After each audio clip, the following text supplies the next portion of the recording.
Welcome back to Soul Axiom, Part 4. We are now going to the museum.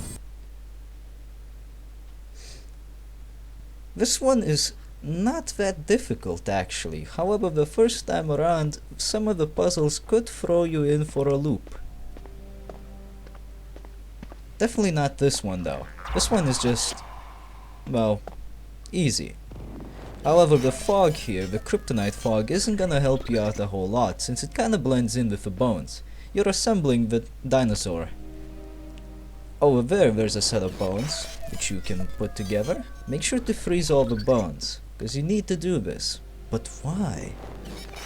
Why do I need to assemble the dino? Simple, he has a key. And in this level, to get to the end, you need to collect 4 of these keys. It's fairly simple stuff, you just do puzzles and you get your keys as a reward. And all of the puzzles here are fairly simple. You should not have a hard time beating them. This is one of the easier ones actually. There is a cityscape here which you need to raise up to the top. However, there is a very annoying spotlight that keeps rotating all the fucking time. No problem though. All you need to do here is to just freeze the cityscape whenever you're about to get spotted. Once it stops raising, just freeze it, and there you go. Simple as that.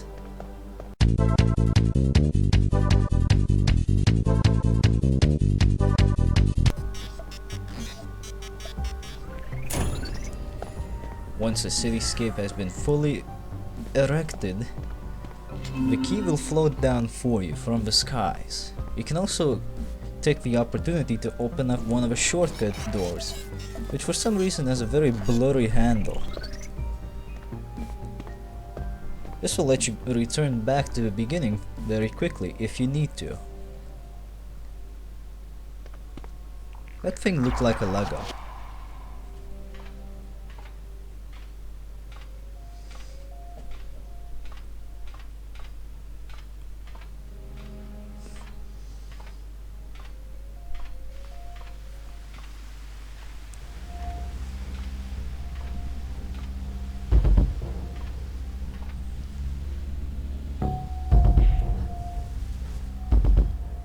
Well, isn't that suspicious? Well, I'm sure it doesn't mean anything.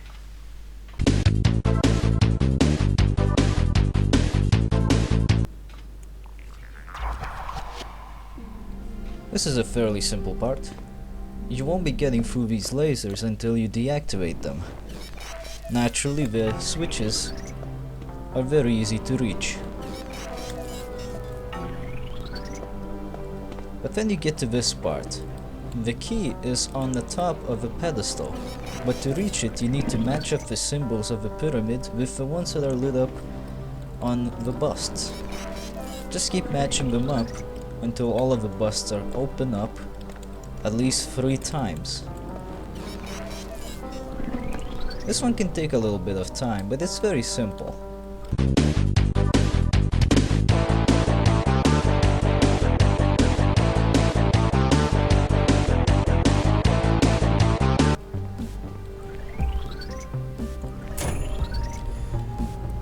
Once you get all of the symbols matched up in order, the pedestal will lower, allowing you to pick up your key.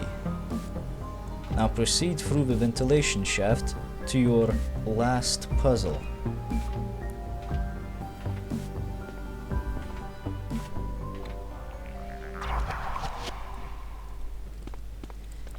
This one can be sometimes annoying, but there is a pretty easy way to get around this.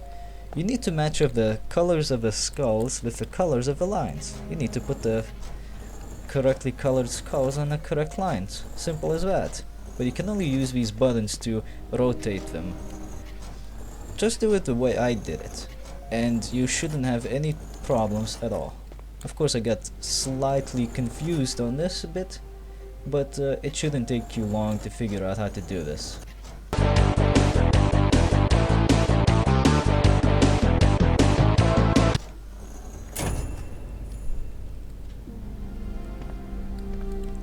that's it. If you try to do it a different way, you probably fucked yourself up. This is the easiest way to do that puzzle. Well, as far as I know.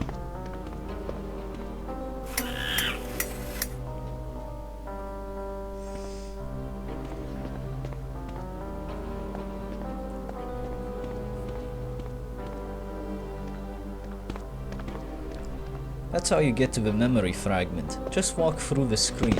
It's fake.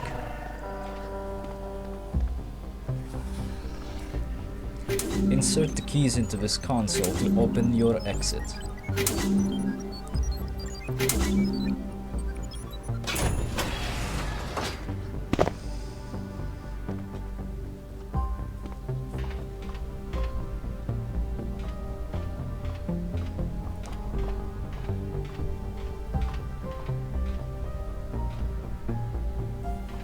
Well, I guess that guy dragged our exit over into this place. That's nice of him.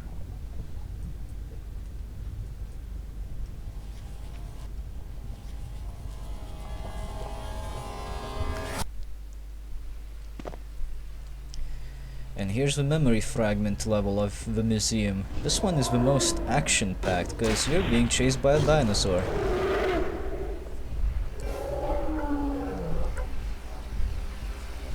Don't worry about the dinosaur too much. Despite its size, it's quite slow. Of course, try not to get stuck for too long, because he will catch up.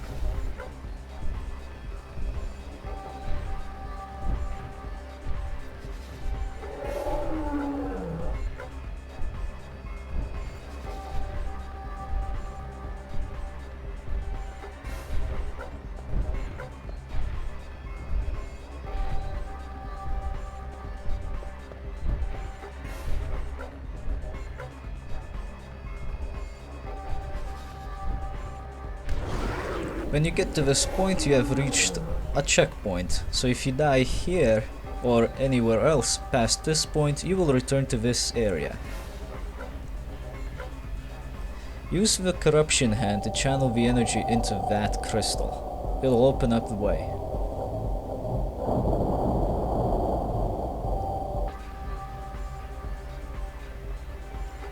Now just keep on going. Oh, and watch out, lava suddenly shows up. This is where you'll also realize that realistic jumping physics in games like these are not the best ones to have. In fact, they're quite fucking annoying.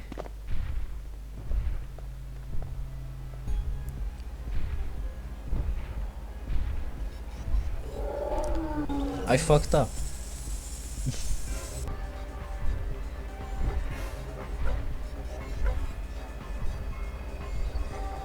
This is where you'll need to do some fairly precise jumping, but as you can see, it's pretty simple to slip off, since your jumps are oddly heavy. I suppose we were trying to go for the more realistic jump, but well, they're not exactly in a realistic setting, so does it really matter?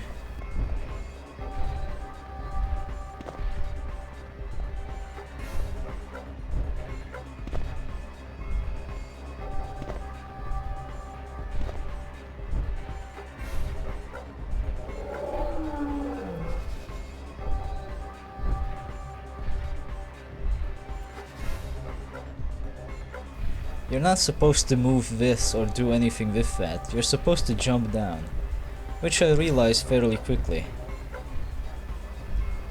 At this point in time, you do not need to worry about the dinosaur chasing you. Instead, you can actually turn around and see for yourself how miserable the poor creature is.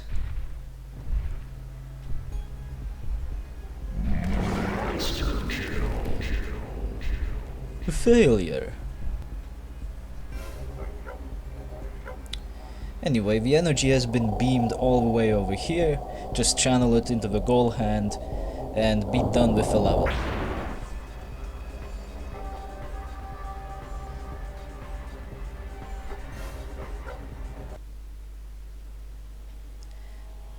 fairly simple challenge.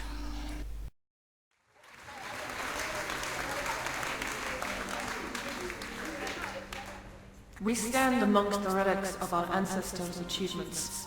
Ancestors who by nature we as a species desire to surpass and humiliate with our own greatness. The pharaohs ensured their immortality it's the when first they left level. their mark upon the earth. Many lives were lost during the construction of the pyramids. Lives that meant nothing, for where one slave fell, there was always another who could take his place. The Aztecs, too, built mighty temples upon which they appeased their gods with slaughter. And the Black Death left us with bones that our European ancestors, they saw fit to assemble into churches.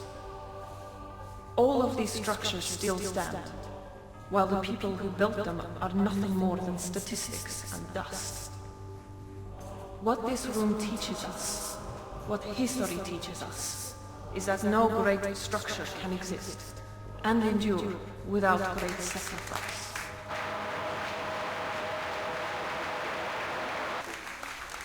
But Winter Court does not believe that another smear need be left on humanity for the sake of creating something greater than ourselves.